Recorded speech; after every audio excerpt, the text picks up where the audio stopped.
तुमचा जो द्वारकेचा राजा आहे तो माझा लहानपणीचा मित्र, माझा सखा, माझा भगवान श्रीकृष्ण एक नाही आहे. त्याला जाऊन सांगा ना की तुमचा मित्र सुद्धा आलेला आहे. जय विजयाच्या सुद्धा डोळ्याला धारा लागल्या. जय विजय विचार करतात, काय भगवंताची अगाध लीला आहे, काय भगवंताची ताकद आहे.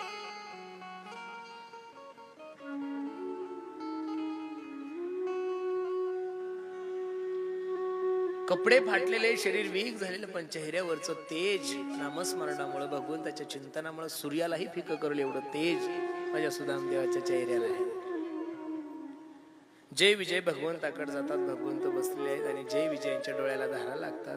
हो देवा, आतापर्यंत या द्वारामध्ये अनेक लोक आले, शेष, महेश, गणेश, दिनेश, सुरे, अनेक लोक आले, पण आज जी विभूती आपल्या दरबारात आलेली ती काही आगळी आणि वेगळी. कोण आलंय आणि वर्णन सुरू केलंय. शीश पगान जगातन पे प्रभु, जाने को आही बसो के ही ग्रामा, धोती फटी सिलटी दुपटी अरुपाय उपासन की ही नहीं सामा, द्वार खड़ो द्विज दुर्बल एक रहो चकी सो सुदाब अभिरामा, पूछत दीन दयाल को बतावत आपनो नाम सुदामा. सुदामा हे नाव जगाच्या मालकाने ऐकल्यानंतर जगाचा मालक जोरात पळायला लागला. चप्पल नाहीये पायात, पितांबर पडलेला आहे. उद्धवजी मागे पळतायत. प्रद्युम्न आहे, रुक्मिणी आहे, साहेब आहे, सत्यभामा आहे. अशी कोणती व्यक्ती द्वारात आली असेल की जगाचा मालक नंग्या पायाने पळत आहेत? कोण आहे? कुठे माझा सुदामा, कुठे माझा सुदामा? आणि द्वारात जाऊन भगवंतानी माझ्या सुदामाला कडकडून मिठी मारली.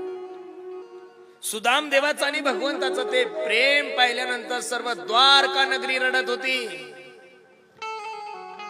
सत्यभामेच्या डोळ्याला धारा आहेत, उद्धवजीच्या डोळ्याला धारा आहेत, प्रद्युम्न सुद्धा रडत आहेत. काय भाग्यवान असेल हा व्यक्ती. जगाचा मालक रडायला लागला आणि जगाचा मालक रडत असताना पण सुदाम देवाच्या डोळ्याला एकही अश्रू नाहीये. सुदाम देव विचार करतो, अरे मी जर या लोकांसमोर रडलो तर हे लोक म्हणतील काहीतरी मागायला आलेला आहे.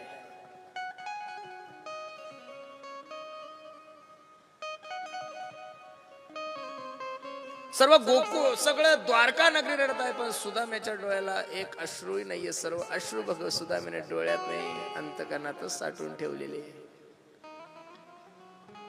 सर्व दाशा उभे आहे, सर्व दास उभे आहे, सेवक उभे आहे. रुक्मिणी आई साहेबाला आवाज द्याला, रुक्मिणी,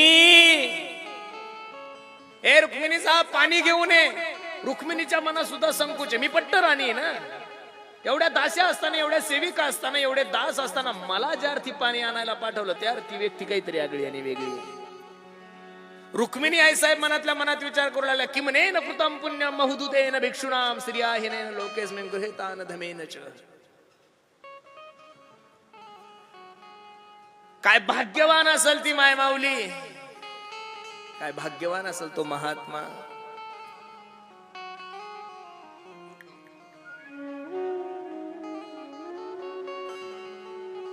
घेऊन ये.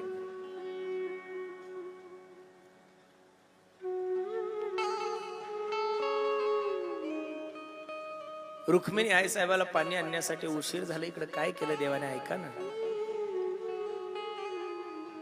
देख सुदामा की दीन दशा,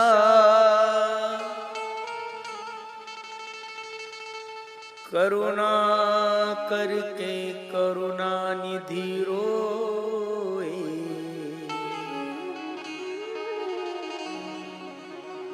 पानी परात को हाथ छू नहीं, नैनन के जल से पग धो.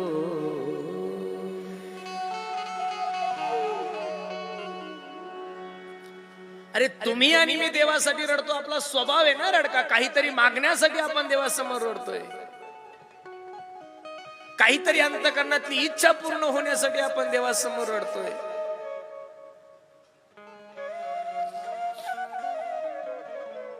पण काय भाग्यवान असेल माझा सुदाम्या, कर्तुम अन्यथा कर्तुम. ज्या जगाच्या मालकाची सत्ता आहे तो जगाचा मालक सुदाम देवाचे आपल्या अश्रूने पाय धुत आहे.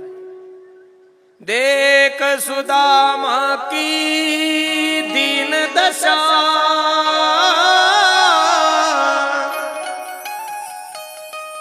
करुणा करके करुणा निधि रोए,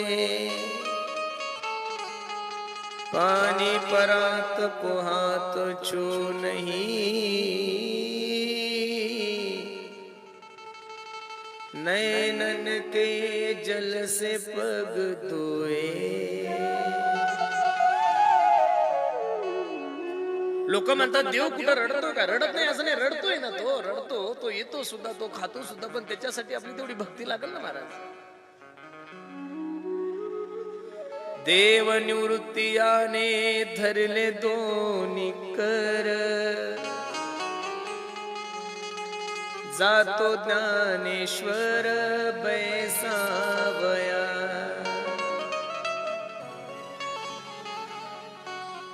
नदीची आमाशा घातले माझवन, तैसे जनवन कालवले.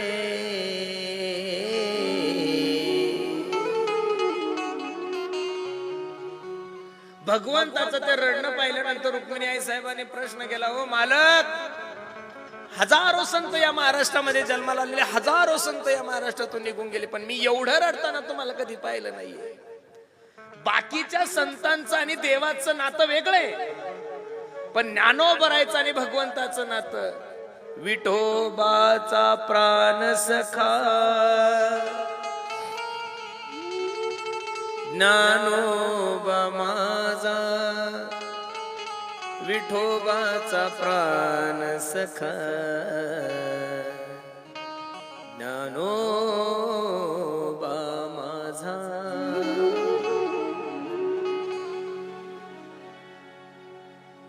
देव म्हणते रुक्मिणी,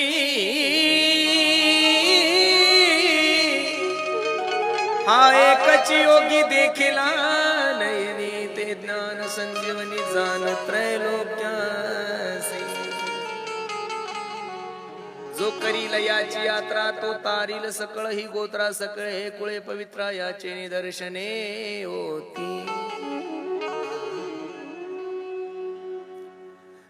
भगवंताच्या मुखातून ज्ञानोबरायचं वर्णन ऐकल्यानंतर रुक्मिणी आई साहेब सुद्धा डसा रडायला लागल्या. रुक्मिणी आई साहेब विचार करतात, देव म्हणतो, ए रुक्मिणी, ज्ञानोबराय माझे प्राण सखे म्हणून मला दुःख होणं साहजिक, तुझं रडण्याचं काय कारण आहे? रुक्मिणी आई साहेब म्हणतात, मी ज्ञानोबरायसाठी नाही रडतो. धन्य धन्य जयाची कुशी, ज्ञानदेव जन्मले, ज्ञानदेव जन्मले. जगाचा मालक रडत आहे. भगवंताने सुदाम देवाचा हात पकडला आणि सिंहासनाकडे भगवंत सुदाम्याला घेऊन चाललाय.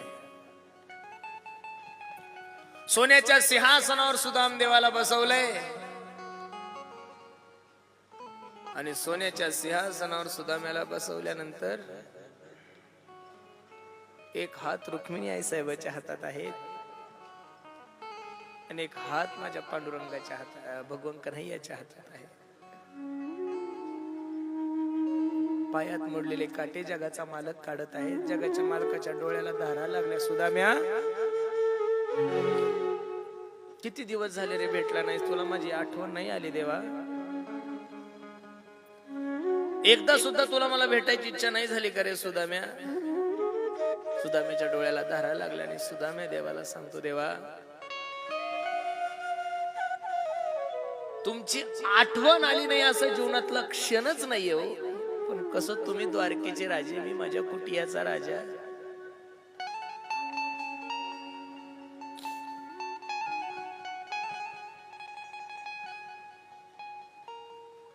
पहिला प्रश्न जगाच्या मालकाने सुदाम्याला विचारला, सुदाम्या काय देवा कसा आहेस रे तू, बरा आहेस ना?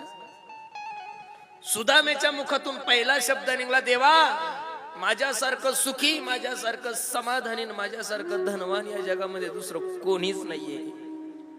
हे वाक्य ज्यावेळेस माझ्या जगाच्या मालकाने ऐकलं, जगाचा मालक ढसा ढसा रडायला लागला. अरे सुदाम्या, 4 दिवस झाले तुझ्या घरी अन्नाचा कण शिजला नाहीये, चूल पेटली नाही, मला सांगतो माझ्यासारखं सुखी जगामध्ये कोणी नाहीये. देवाला सुद्धा पश्चाताप झालाय. देव विचार करतो, अरे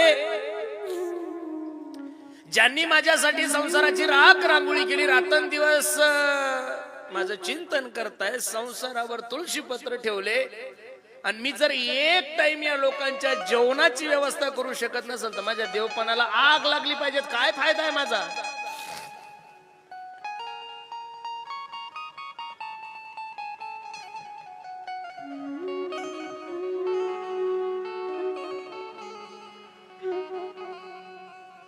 अनेक प्रकारच्या चर्चा झाल्या.